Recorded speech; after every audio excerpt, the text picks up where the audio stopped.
Joined now by our colleague Steve Melewski of MASNsports.com. Everybody is hoping that Bowie can play and win this championship. But the thing about Reading, they made all those trades to the Phillies at the deadline. Yeah. That lineup is stacked with top prospects they acquired.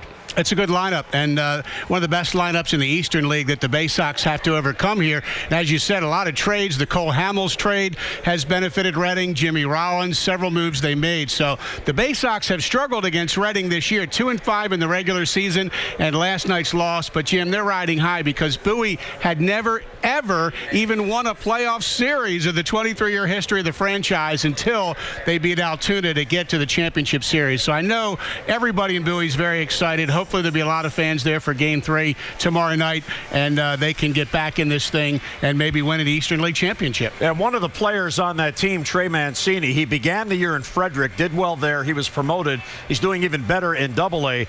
And I got to believe he's got to be the favorite for the Brooks Robinson Player of the Year award. I think you're right. I mean, these numbers are spectacular for Mancini this year. What a season he has had. Started at Frederick. Believe it or not, he didn't really hit very well in April at Frederick, but he kicked it into high gear in May.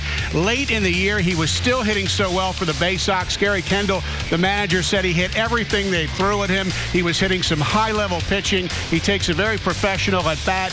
His power has ticked up a bit this year, and really great performance by Mancini at Frederick and Bowie. There really is nobody else close to him for the Player of the Year, so he should get that Brooks Robinson Award presented to him on the last homestand here at Camden Yards. All right, and as for the Pitcher of the Year, the Jim Palmer Award, as always, there are several deserving candidates, and it'll probably be a hard choice. It's going to be a hard choice. A lot of good pitchers on the farm this year, and guys both in the bullpen and in the starting role. I mean, if you look at starters, Terry Doyle, what a job this veteran did. He's 29 years old. He's been around. We know that. But he helped both Bowie and Norfolk this year get to the postseason. He was called up late in the year, went from Double-A to Triple-A. Oliver Drake, 23 of 23 for save chances for him. Michael Givens has been so strong. Mike Wright has won this award before. And David Hess, he's the pitcher of the month for the Orioles in both July and August. He got promoted to Bowie for the playoffs. He's pitching in their playoff rotation. So that's a good list of 5